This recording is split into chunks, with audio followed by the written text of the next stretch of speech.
hafalkan, nanti ditanya harus hafal ya. Ini singkat. Hidup adalah kesempatan mencari Tuhan. Apa tema kita? Hidup adalah kesempatan mencari Tuhan. Saya akan baca landasan firman Tuhan. Saya ambil dalam Yesaya pasal 55 ayat 6 sampai dengan ayat yang ke-8. Demikian bunyi firman Tuhan. Carilah Tuhan selama ia berkenan ditemui, berserulah kepadanya selama ia dekat. Baiklah orang fasik meninggalkan jalannya dan orang jahat meninggalkan rencananya. Baiklah ia kembali kepada Tuhan, maka dia akan mengasihaninya, dan kepada Allah kita, sebab ia memberi pengampunan dengan limpahnya. Ayat 8, sebab rancanganku bukanlah rancanganmu, dan jalanmu bukanlah jalanku. Demikianlah firman Tuhan. Ayat 9, seperti tingginya langit dari bumi, demikian tingginya jalanku dari jalanmu, dan rancanganku dari rancangan. Apa tema kita tadi? Ini S1 semua apa S2 ya, langsung hafal ya. Padahal sedikit ya. Tidak panjangkan tema kita. Hidup adalah kesempatan mencari. Kalau kita mencari, kata mencari, tentunya kita akan bertemu dengan hasilnya, yaitu menemukan. Nah, tema ini saya mau supaya kita memanfaatkan, menyadari betapa pentingnya waktu. Karena kita sedang berjalan dalam kehidupan ini menjalani waktu. Walaupun kita kadang-kadang tidak menganggap waktu itu penting, bahkan kita biarkan berlalu begitu saja, detik demi detik, menit dari menit, jam demi jam. Karena kenapa? Karena sehubungan dengan teknologi sekarang, orang lupa waktu, bahkan lupa memasak gara-gara handphone. Akhirnya itu masakan gosong. Setelah bau gosong baru sadar dia main handphone. Siapa dia itu? Ibu-ibu yang masak. Nah, saya mau dalam tema kita ini kita memahami betapa hidup ini sangat memerlukan waktu. Sangat kita berjalan dalam waktu, menjalani hidup ini hari demi hari. Kalau kita pikir ya, kalau akhirnya hidup ini diakhiri dengan kematian. Firman Tuhan berkata manusia kelak akan mati. Tidak ada yang kekal, tidak ada yang berumur 1000 tahun. Walaupun orang mati-matian ke Penang, ke Amerika, ke Prancis untuk hidup panjang, untuk sehat, mati juga. Lolos dari corona, mati juga. Berarti tidak ada yang kekal di bumi ini. Kalau pada akhirnya kematian mengakhiri hidup kita, kenapa kita harus hidup begitu serius? Lalu mengapa kita hidup dengan sungguh-sungguh? Buat apa? Hidup ini sebenarnya mau kemana? Tujuannya mau kemana? Kalau pada akhirnya diakhiri dengan kematian. Apalagi kita sudah susah-susah ikut 2 puasa Ester. Pertanyaan yang selalu timbul dalam hati dan pikiran kita, buat apa? Toh kita mati juga semua. Pak Nababan juga mati, dan beberapa kali sudah mau mati, tidak mati-mati juga, masih ada di sini. Corona sudah nggak kapan, nggak jadi mati. Jatuh dari gereja, pala pecah, dijahit beberapa. Pak Alek datang ke rumah, tidak mati juga.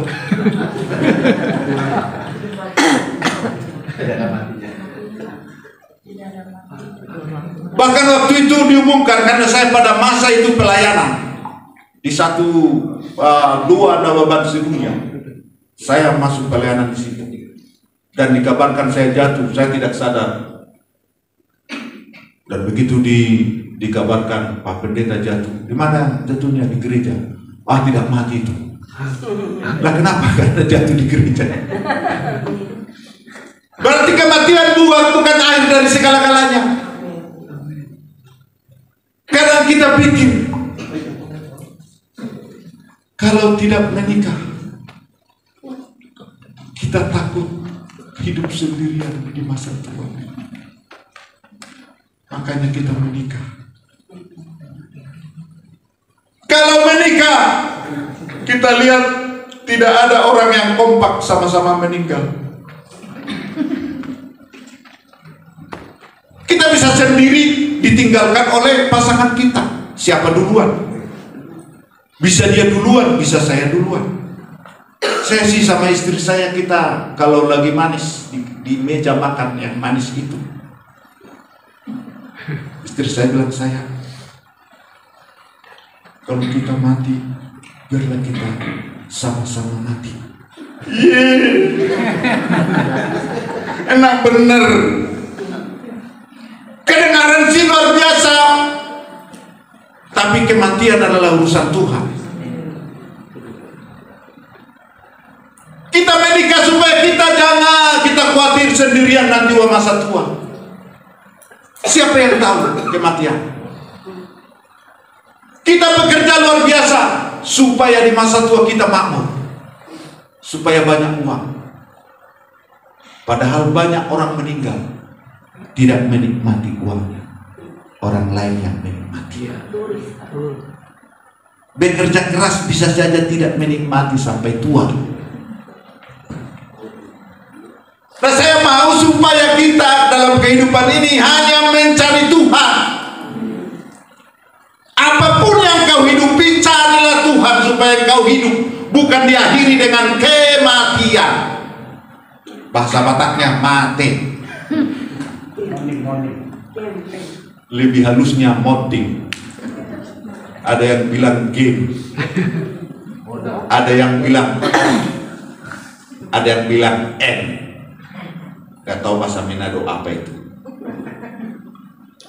Ada jalan kalau tidak kita tempuh, sepertinya kita menyesal.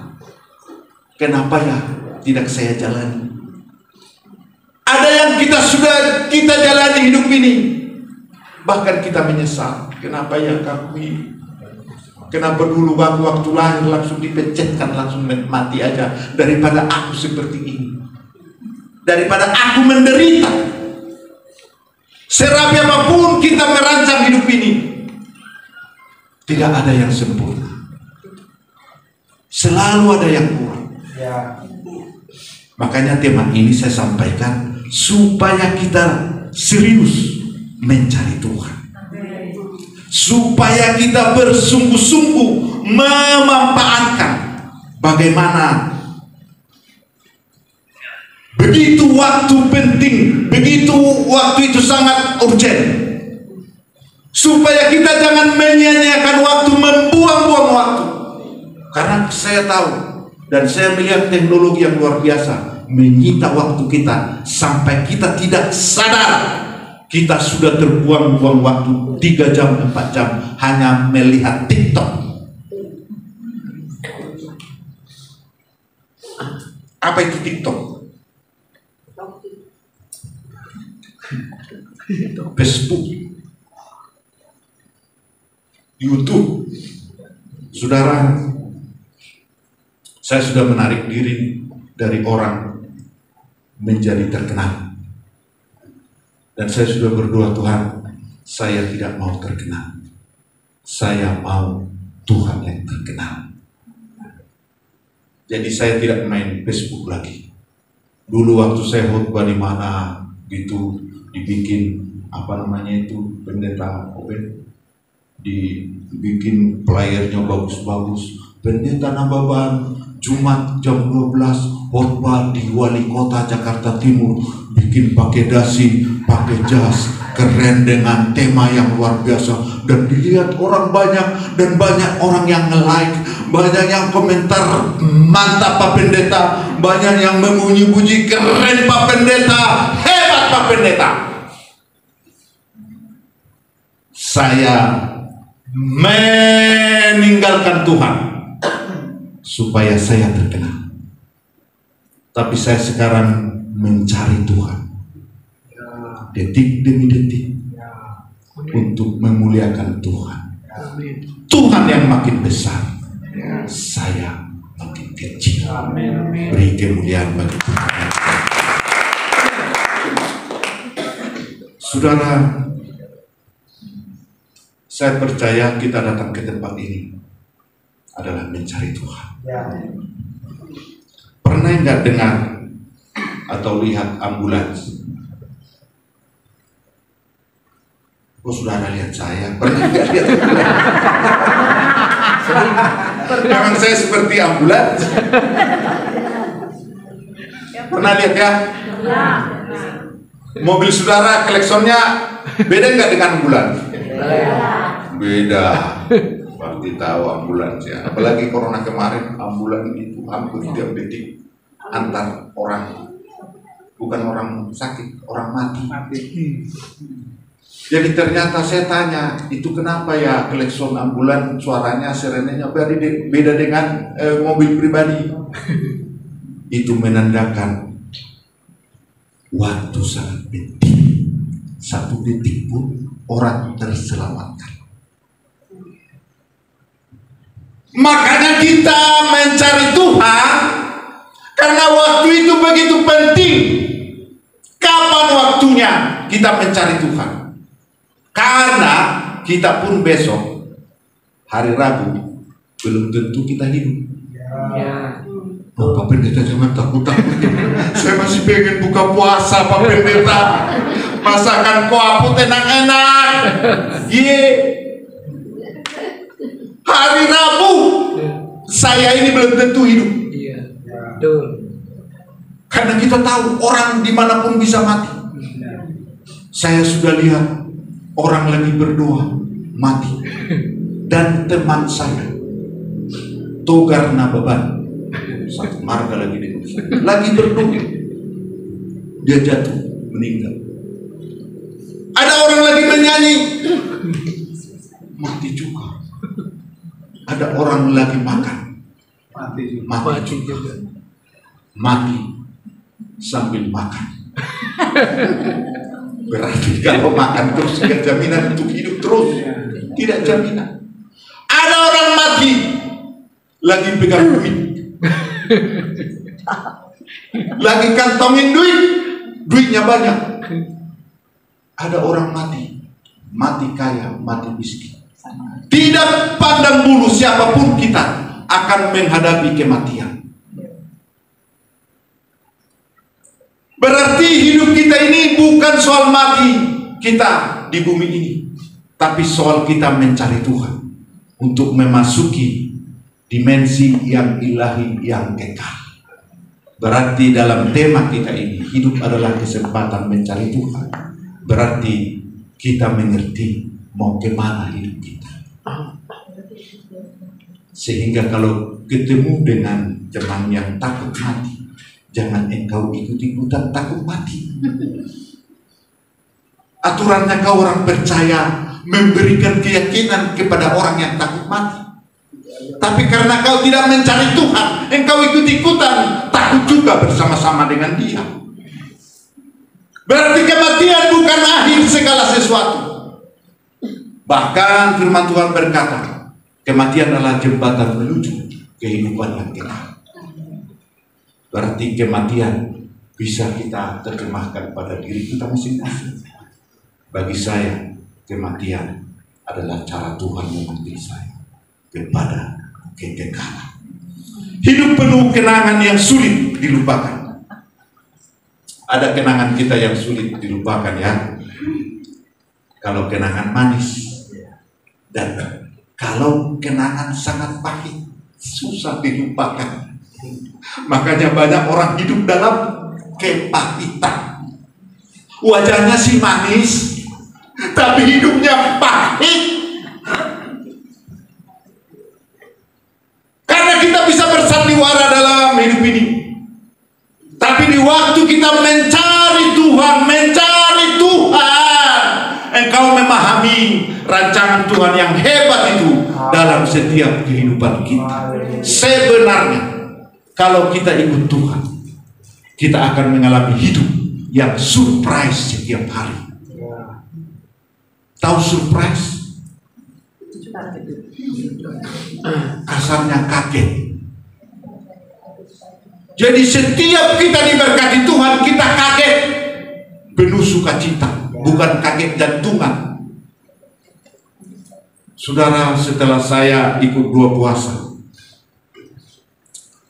puasa Ester beberapa tahun yang lalu, mungkin saya udah agak lama di sini Pak Alek ya, udah udah jadi camat Pak. Udah lama saya ikut dua puasa. Dan awalnya memang saya ikut dua puasa ini karena sudah hancur-hancuran, bangkrut. Itu pun bangkrutnya kesedihan, sedih luar biasa. Makanya saya bilang hidup ini penuh kenangan manis atau kenangan pahit. Kita tinggal mau menerjemahkan, mau mengalaminya. Dan saya percaya dengan saya mencari Tuhan, saya mengalami kepahitan itu dalam rancang bangunnya Tuhan. Sehingga mau kepahitan, mau kesusahan, Tuhan merancangkan kebaikan bagi saya. Makanya benarlah firman Tuhan, dalam segala perkara Tuhan turut serta untuk mendatangkan kebaikan bagi orang yang mengasihi. Beri kemuliaan bagi Tuhan. Dan terakhir, kau dengar itu. Bilang dulu kiri kanan, kau dengar itu. Hidup penuh kenangan yang sulit dilupakan, urusan yang tidak pernah selesai, pahit manis yang harus dijalani. Kalau kita mau hidup model begitu ya, tidak selesai-selesai. Suami yang kurang ajar, tidak selesai-selesai. Suami yang tidak pulang-pulang, tidak selesai-selesai. Suami yang dinasehati tidak bertobat-tobat. Pak Pendeta, tolong doain suami saya supaya berubah. Emang suami ibu kenapa? Suka marah-marah. Ibu nggak tanya dulu waktu pacaran, apa dia turunan orang yang marah-marah? Sekarang salah ibu. Enggak Pak Pendeta. Disuruh saya mendoakan suaminya, enak benar ya ibu-ibu ya, supaya berubah. Supaya berubah tentunya sekehendak istrinya. Seperti apa Bu berubah? Supaya dia baik, perhatian, banyak duit. Ya, tentunya banyak duit, harus kerja keras. Kalau pemalas, saya bilang, nggak usah saya doakan. Kalau pemalas diberkati Tuhan, saya nggak mau doa. Datang lagi begini, Pak Pendeta tolonglah supaya suami saya berubah. Akhirnya saya bilang sama ibu itu, Bu, maaf ya Bu, saya nggak mau mendoakan suami ibu. Sebenarnya suami ibu itu yang sakit, bukan sakit marah. Iya Pak, suami saya penyakitnya marah-marah. Bukan Bu, ibu yang sakit. Ibu yang sakit. Mau enggak ibu saya doakan? Mungkin dia terperangah. Masa sih Pak? Kalau mau, ibu yang saya doakan. Saya doakanlah ibu itu. Beberapa bulan kemudian, ibu itu datang kepada saya. Sudah sembuh? Yang mana Pak? Katanya. Ya ibu, bukan suami. Sudah Pak, sembuhnya di mana? Saya bilang, saya sudah bisa terima suami saya yang marah-marah itu.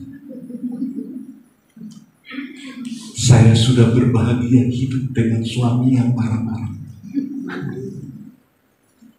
Artinya dia menemukan Tuhan dalam hidupnya. Sehingga dengan istri yang model begitu, yang suaminya marah-marah penyakitnya, akhirnya suaminya bilang begini, kan, istri saya luar biasa baiknya. Sudah saya tunjang dia, Saya kasih cover up. Saya apa-apain juga dia baik sama saya. Pak Pendeta tolong doain saya supaya saya sembuh. Akhirnya mereka dua itu sembuh. Dan mereka menemukan jalan Tuhan, rancangan Tuhan. Nah, dalam tema ini, kesempatan kita adalah kesempatan yang terbaik hari ini. Jangan tunggu-tunggu untuk bertobat.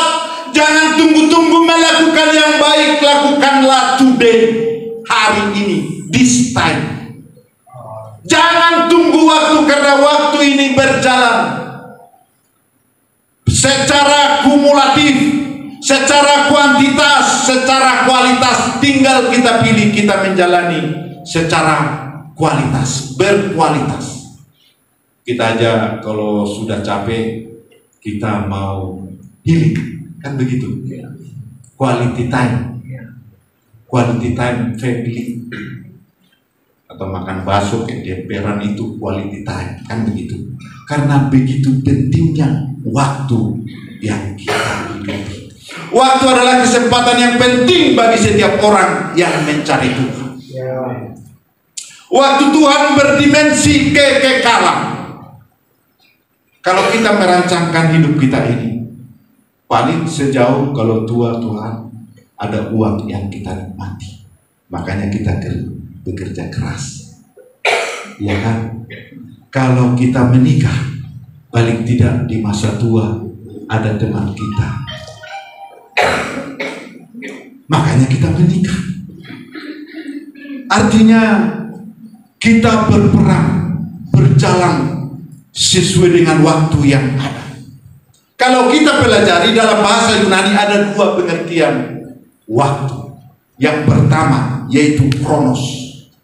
Kronos itu adalah waktu yang linier, yang berjalan detik demi detik.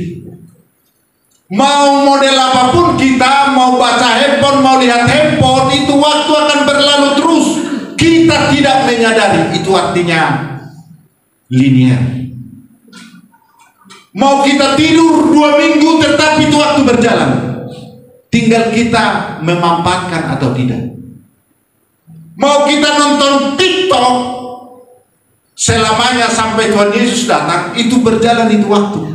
Berarti kita buang itu waktu demi waktu.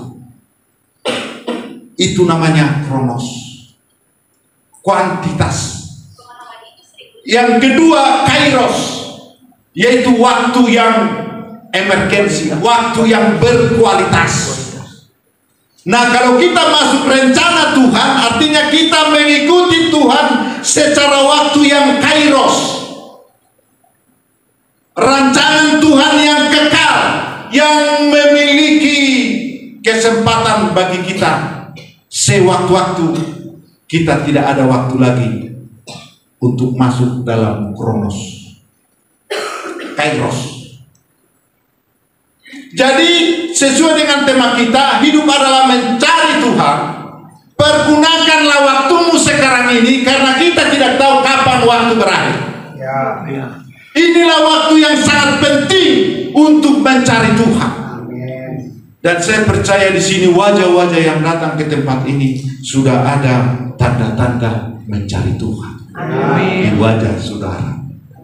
Tapi saudara jangan ketawa dulu, karena saya masih melihat hanya tanda-tanda, belum kenyataan.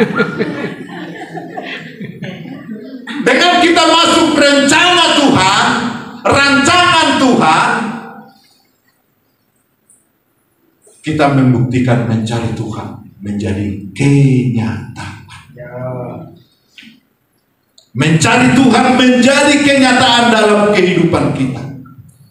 Menempuh dan menjalani waktu sangat menentukan hidup kita. Mati hidupnya kita ini ditentukan oleh waktu yang kita tempuh secara kronos, secara berkualitas.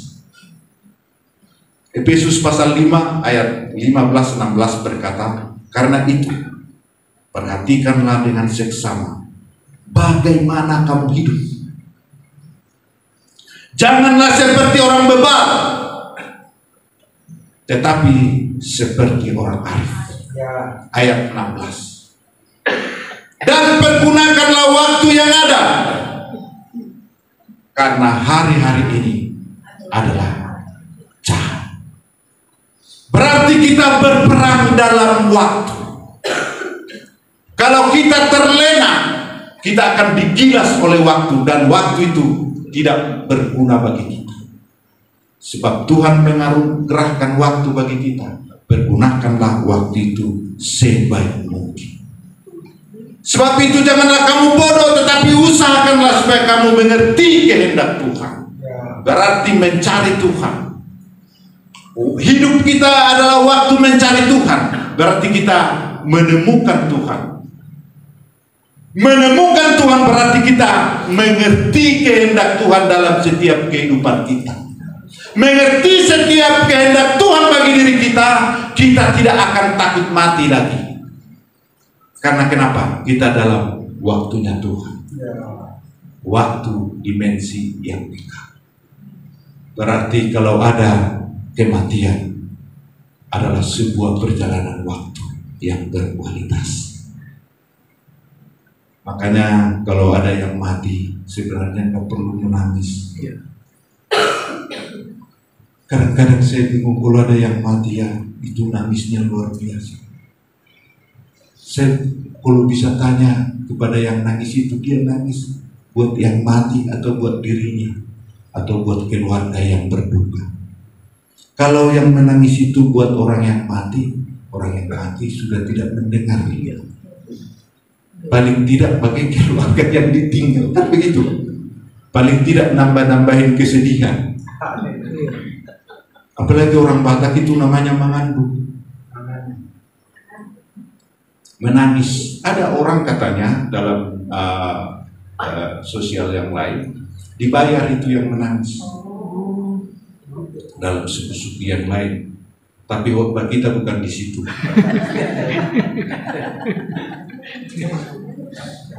Sebenarnya kalau ada yang menangis, yang meninggal, sebenarnya kita bersuka cita. Sudah selesai dia tugasnya. Tapi jangan bilang sudah bersuka cita dia, sudah masuk surga. Enggak, surga belum ada. Jadi orang meninggal itu tidak langsung masuk surga. Ada yang disebut Taman Firdaus, tempat di mana Tuhan menaruh orang-orang percaya kalau sudah meninggal. Saya sih pengen ke sana. Ada nggak yang pengen ke sana hari ini? Nggak ada, cuma saya ya. Ada yang mau, Pak. Ada yang mau. Jadi kematian sebuah sukacita. Tapi jangan bilang kalau banyak utang Tuhan, tolonglah aku jemput Tuhan. Kan banyak utang, jangan, tetap bayar utang. Harus bayar utang walaupun ikut Tuhan. Berarti kematian adalah sukacita. Setiap kau berdoa dan setiap kau ulang tahun, jangan lagi nyanyikan panjang umur. Rubah itu nyanyian selamat umur, selamat umur. Artinya kita menuju kepada kekekalan. Mencari waktu yang sangat penting. Dalam perjalanan hidup harus disertai pengertian atas kehendak Tuhan. Kenapa kita stres dalam hidup ini? Karena kita tahu juga banyak uang juga nggak menjamin kita bahagia. Menikah juga nggak jaminan kita bahagia. Bahkan Supe mengatakan lebih stres orang yang menikah daripada orang yang tidak menikah. Makanya orang yang tidak menikah beruntung luar biasa. Biarlah kita hidup sesuai dengan panggilan Tuhan. Mau menikah tidak menikah tidak menentukan kita bahagia, tapi Tuhanlah yang menentukan kita bahagia. Amin. Jadi kita menjalani hidup ini dengan enjoy, dengan santai. Ada uang yang nggak ada uang, tebal dompet tidak tebal dompet, kita tetap bersuka cita. Karena kenapa? Kita masuk rencana Tuhan. Kita sedang mencari Tuhan. mencari kehendaknya, sampai kita mengerti kehendaknya, paham kehendak. Dan orang-orang yang memahami kehendak Tuhan itu berjalan hanya dalam jalannya Tuhan, dan selesai dengan rancangan manusia, selesai dengan planning manusia, keinginan manusia, selesai dengan diri. Artinya, kalau selalu saya bilang, kalau temanmu satu kamar itu tukang ngorok, engkau bersyukur. Itu kau mengerti jalannya Tuhan. Karena kenapa? Waktu temanmu ngorok itu, waktu kau lagi enak tidur, sudah mimpi-mimpi karena dia ngorok, engkau terbangun, engkau dilatih untuk sabar, untuk mengerti dia yang ngorok itu. Kalau engkau pas mandi tidak ada air panas, kau langsung bilang, gimana sih Pak Alex? Oh, gak ada air panas. Emangnya kau dijanjiin ke sini dapat air panas? Kalau kau dapat air dingin, kau salah sendiri. Kau tidak mengerti waktu di tempat ini, apalagi kau sudah setahun di tempat ini. Masa saya cari supaya dapat air panas? Kau lihat jam berapa orang mandi pada rame-ramenya? Jam 8. Berarti sebelum jam 8 disitulah aku mandi, pasti dapat air panas. Betul. Wajaran 5. Jadi tahu waktu. Saya ini 3 tahun di asrama di seminari BT Jakarta. Dari A sampai Z, suku-suku bangsa ada di sana. Orang Papua ada di sana. Orang Papua yang masih bawa busur, masih bawa panah, belajar di seminari BT Jakarta. Dan saya di sana seksi keamanan, tukang bangunin orang jam 5 pagi setiap hari selama 3 tahun. Saya pernah bangunin orang Papua, ternyata dia tidur pakai busur begini, pakai panah. Waktu saya lihat dia tidur, Tuhan tolong saya. Salah saya bangunin takut-takut dipanah. Apalagi dia lagi ngigo, panah kita. Mana ada pidana, orang saya lagi ngigo. Saya bangunin. Ternyata membangunin orang itu harus punya pengalaman. Jangan asal bangunin orang. Kalau dia ngigo tukang pemain bola, kau bangunin, tendang seperti bola. Hati-hati. Kalau dia ngigo, dia sedang pegang golong, kau ditebas. Kau salah sendiri, kau tidak memahami dia. Kalau bangunin orang Papua,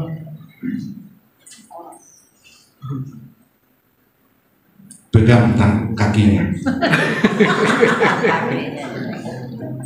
pegang kakinya, begitu dia bergerak seret dia, supaya tidak sempat panah kita. Saya bangunin dia, langsung tarik panah dia. Saya seret dia, langsung jatuh lagi. Kenapa bangunin saya? Ganggu tidur aja.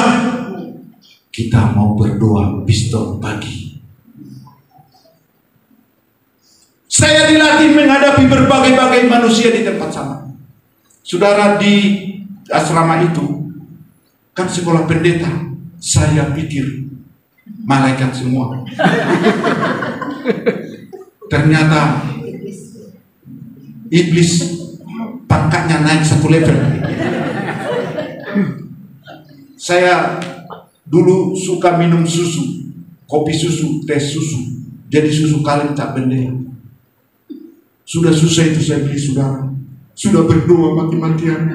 Ada yang kasih rupiah sedikit, saya belilah susu kaleng. Saya bolongin kiri kanan. Dan saya tuangkan, saya minum. puji Tuhan, enak manis luar biasa. Masih sedikit saya minum, saudara. Begitu 2 hari, saudara, itu kalennya ada, tapi isinya habis. Siapa yang curi? Pendeta pancuri.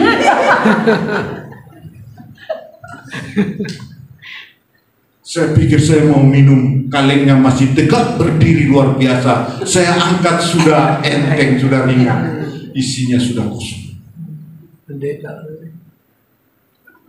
Saudara mencari Tuhan. Tidak dibutuhkan proses. Tidak saudara datang ke tempat ini sekali, saudara langsung berubah. Tuhan punya rancang bangun yang berproses. Waktu iblis mencoba Yesus, iblis bilang, jadikanlah roti ini, jadikanlah batu ini menjadi roti. Apa yang dilakukan Yesus? Yesus bisa melakukan batu jadi roti? Bisa banget. Tapi yang pertama, Yesus tidak mau nurut sama setan, sama iblis. Tapi Yesus bilang, dia mengenyahkan iblis. Artinya begini, Yesus pun mengikuti prosedur. Yesus pun mengikuti proses. Coba dulu, begitu kita percaya semua batu jadi roti, kita bisa berubah, kita tidak mengikuti prosesnya. Itu roti yang baling-baling itu tutup semua. Polang bakery maksudnya.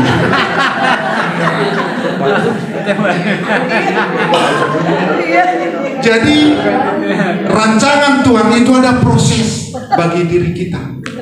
Ikuti. Ikut 2 puasa itu bertahun-tahun loh saya. Di sini ada koordinatornya, Pendeta Berti. Beberapa tahun dia tidak kenal saya.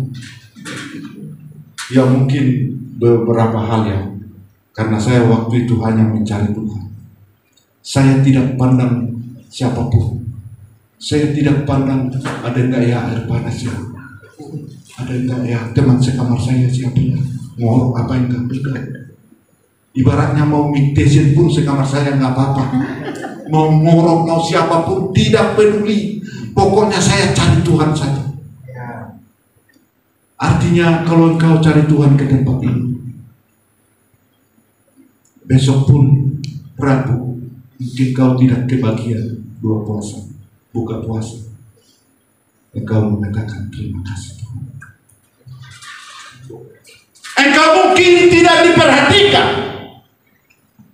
dan engkau tetap bersyukur.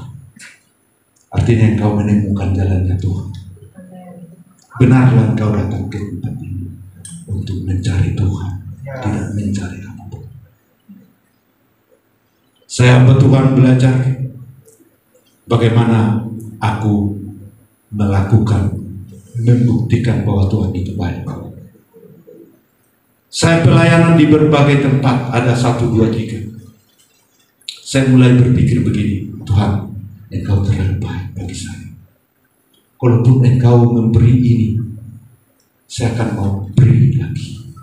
Jadi saya dirancang untuk menjadi hamba Tuhan yang memberi.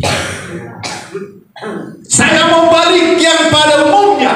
Hamba Tuhan itu harus diberi, ditolong, dikasih PK. Katanya PDM, pendeta middle.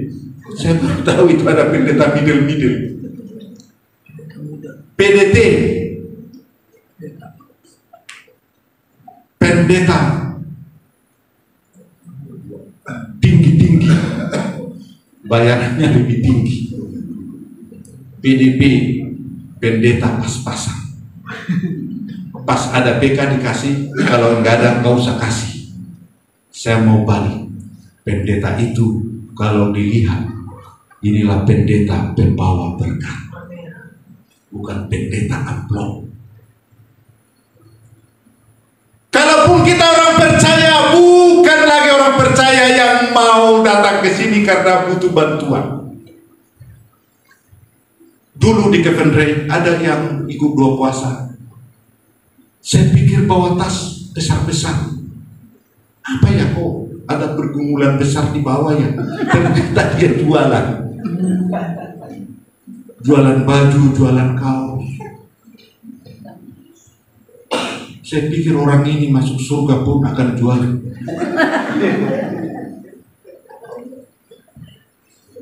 Salah, bukan mencari Tuhan.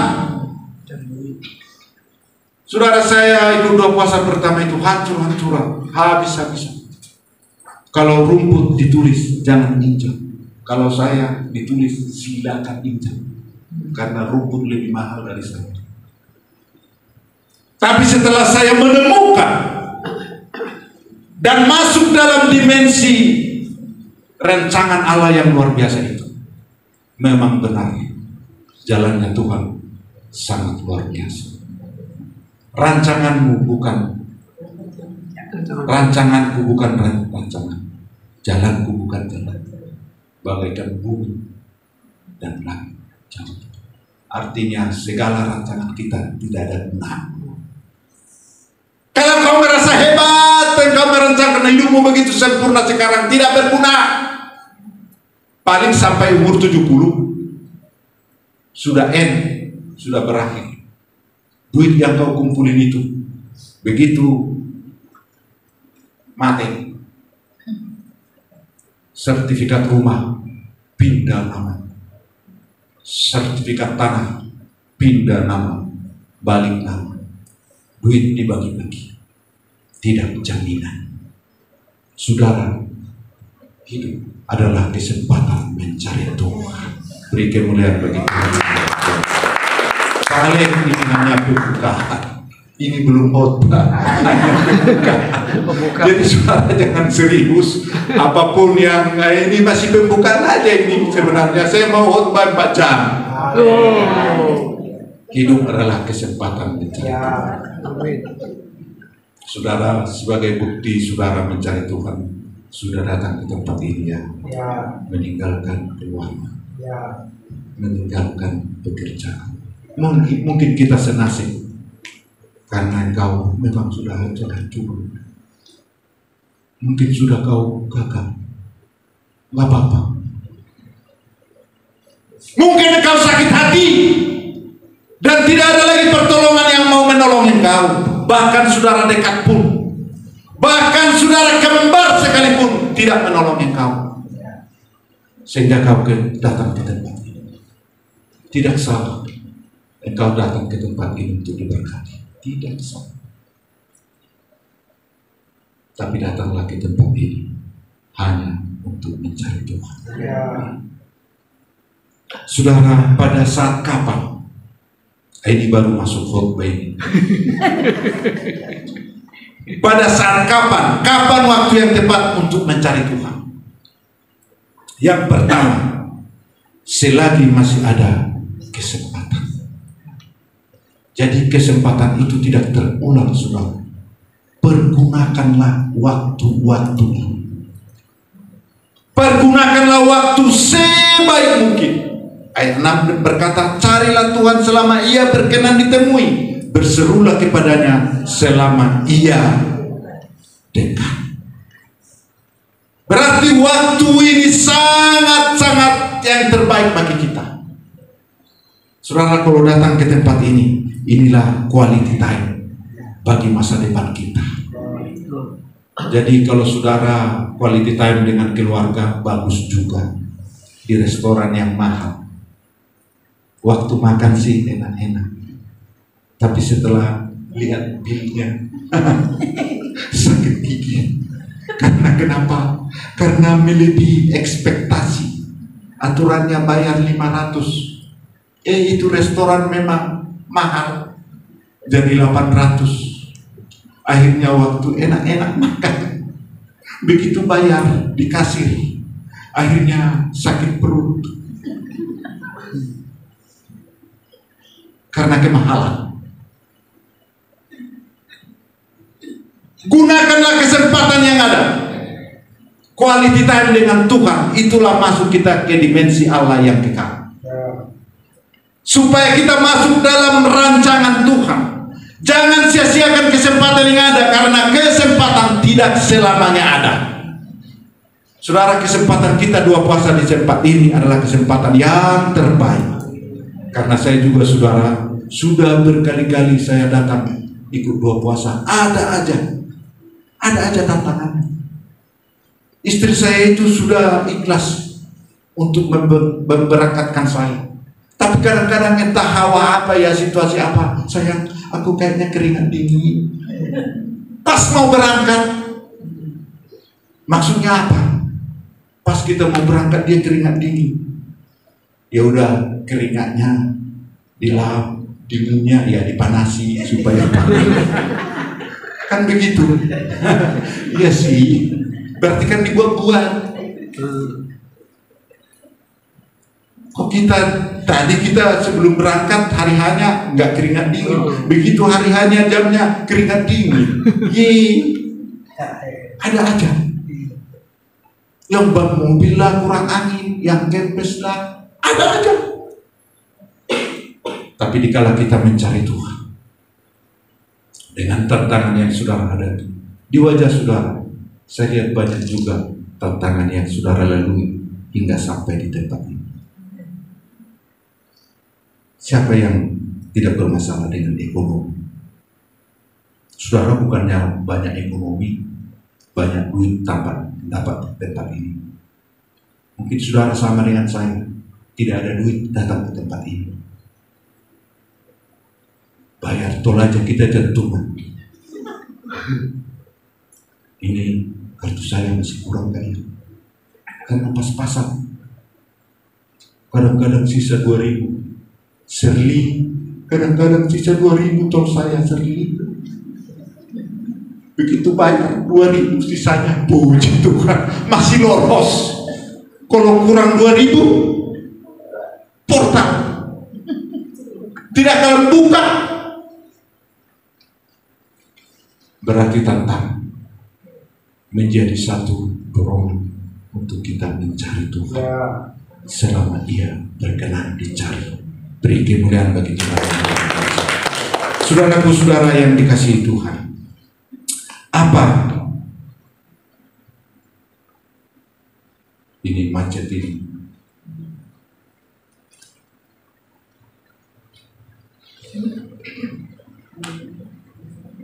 Selagi masih ada waktu, berarti waktu yang adalah sangat penting bagi kita. Jangan buang-buang waktu.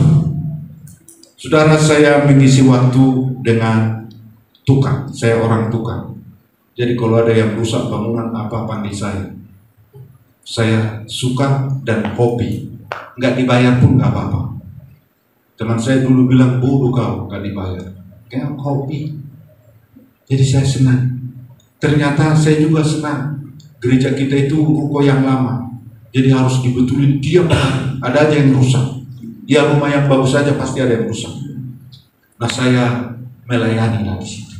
Dan pelayanan saya bukan khotbah yang paling dominan. Pelayanan saya adalah tukang.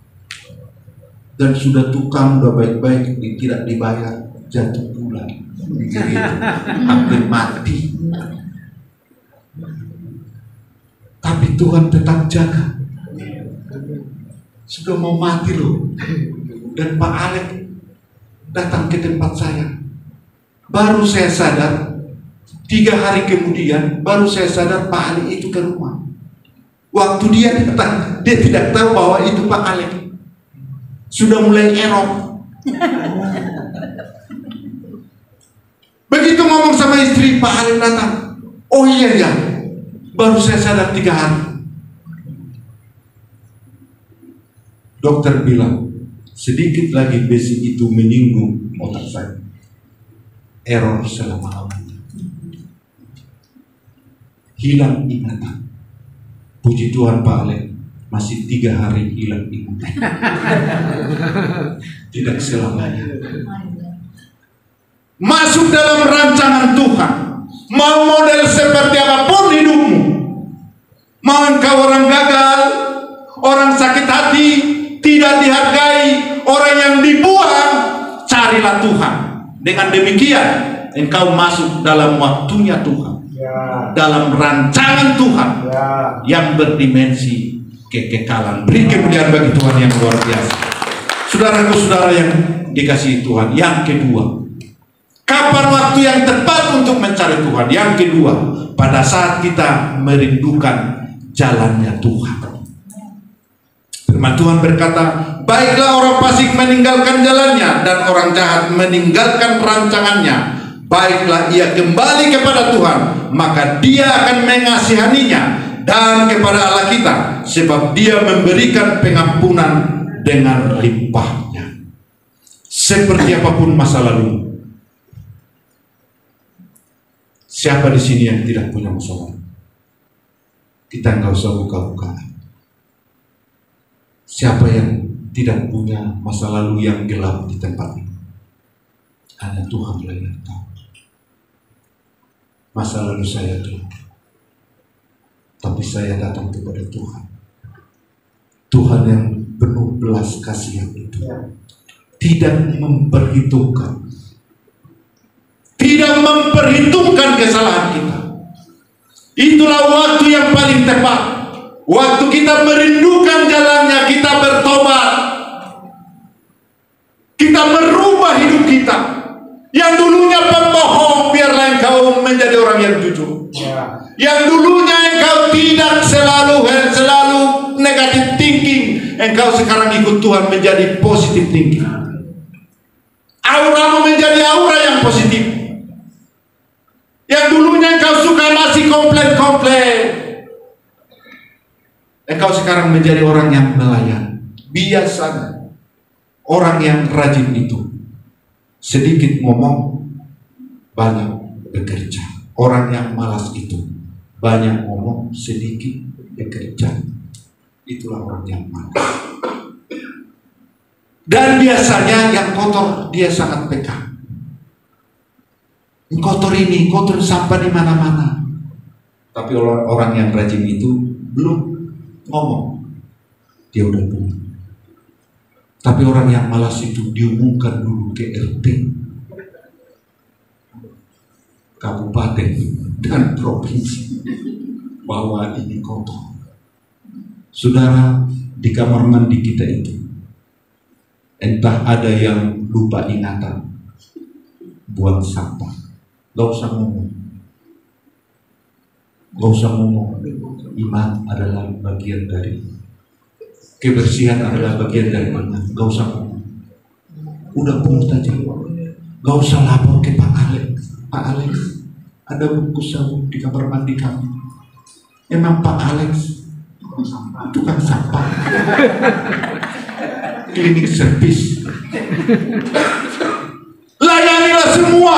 Apapun yang terjadi gak beres di tempat ini. Itulah bagian kita. Bertobat. Berapa tahun ikut doa puasa kalau hanya begitu-begitu saja, introspeksi diri, engkau tidak berjalan dan engkau tidak mencari Tuhan. Kalau tahun demi tahun engkau ikut doa puasa Esther, karena ini termasuk strong menurut saya, engkau tidak makan 3 hari. Dan engkau datang ke sini tahun demi tahun, biasa-biasa, tidak ada perubahan, ada yang sama. Pendeta Otniel, udah setahun Pak, beliau bilang dampaknya luar biasa, perubahannya luar biasa. Memang saya lihat pendeta ini diberkati dengan luar biasa. Dia bilang ke saya, Pak Nobaban, ayo sekolah. Kalau yang itu Pak, maaf, belum. Ada lagi Pak Pendeta Nobaban, ayo baca buku. Itu yes for me. Jadi pada waktu yang tepat, pada waktu kapan? Pada saat kita merindukan jalannya Tuhan. Merindukan jalannya Tuhan. Saya percaya kita datang di sini untuk merindukan jalannya Tuhan. Karena kenapa? Jalan kita sudah gagal. Rencana kita sudah gagal. Kita merindukan rancangannya Tuhan. Beri kemuliaan bagi Tuhan yang luar biasa. Yang terakhir, Puji nama Tuhan. Yang terakhir Pak Alek. Biasanya yang terakhir itu diakhiri dengan amin. Haleluya, puji Tuhan. Kapan waktu yang tepat untuk mencari Tuhan? Pada saat kita gagal dan tersesat. Saudara, di sini saya lihat ada beberapa, bahkan semua wajah-wajah yang pernah gagal atau nggak pernah. Saya yang berdiri di sini pernah mau saya ganti nama saya, bukan nama baru, tapi gagal. Yang pada akhirnya nama saya Japanen gagal. Tapi Tuhan tidak pernah gagal. Ya. Saudara, kapan waktu yang tepat untuk mencari Tuhan? Pada saat kita gagal dan tersesat. Firman Tuhan berkata, sebab rancanganku bukanlah rancanganmu, dan jalanmu bukanlah jalanku. Demikianlah firman Tuhan. Artinya, kita hanya berhasil kalau kita dalam rancangan Tuhan. Carilah Tuhan, carilah Tuhan, carilah Tuhan dalam hidupmu, supaya kau menjadi orang yang berhasil. Supaya ada perubahan dalam hidupmu, supaya engkau tidak menyia-nyiakan waktu yang sangat penting. Carilah Tuhan selagi masih ada kesempatan. Kesempatan menjadi yang luar biasa bagi kita, supaya kita jangan gagal dan tersesat. Saudara, ada ciri-ciri orang yang gagal, yang selalu tidak berharap. Ciri-ciri orang yang gagal dan tersesat yaitu sulit mengambil keputusan. Berarti kalau kita selama hidup menjadi orang gagal, tidak ada yang kita putuskan, itu artinya. Dalam kehidupan kita tidak ada yang kita putuskan, berjalan aja, mengalir seperti air aja. Mau ke selokan kita ke selokan, mau ke WC kita ke WC, mau yang kotor kita ke yang kotor, itu mengalir seperti air. Tidak pernah diputuskan. Tapi kalau kita ikut Tuhan, berpengharapan kita putuskan kepada Tuhan, kita mengikuti rancangan. Yang kedua, sering mengeluh. Kalau mengeluh bersungut. Yang ketiga, energi tidak stabil. Tidak ada apa-apa dia marah. Tidak ada angin, tidak apa dia marah-marah. Dan mudah lelah. Kalau ada ciri-ciri ini, berarti saudara orang yang gagal dan tersesat. Menantikan Tuhan menjadi kita kuat. Artinya, kalau kita gagal, marilah kita menantikan Tuhan. Yesaya pasal 40 ayat 31 berkata, tetapi orang yang menantikan Tuhan mendapat kekuatan baru. Mereka seumpama raja wali yang naik terbang dengan kekuatan sayapnya. Mereka berlari dan tidak menjadi lesu. Mereka berjalan dan tidak menjadi lelah. Beri kemuliaan bagi Tuhan yang luar biasa. Mari kita bangkit berdiri, kita angkat satu pujian yang luar biasa.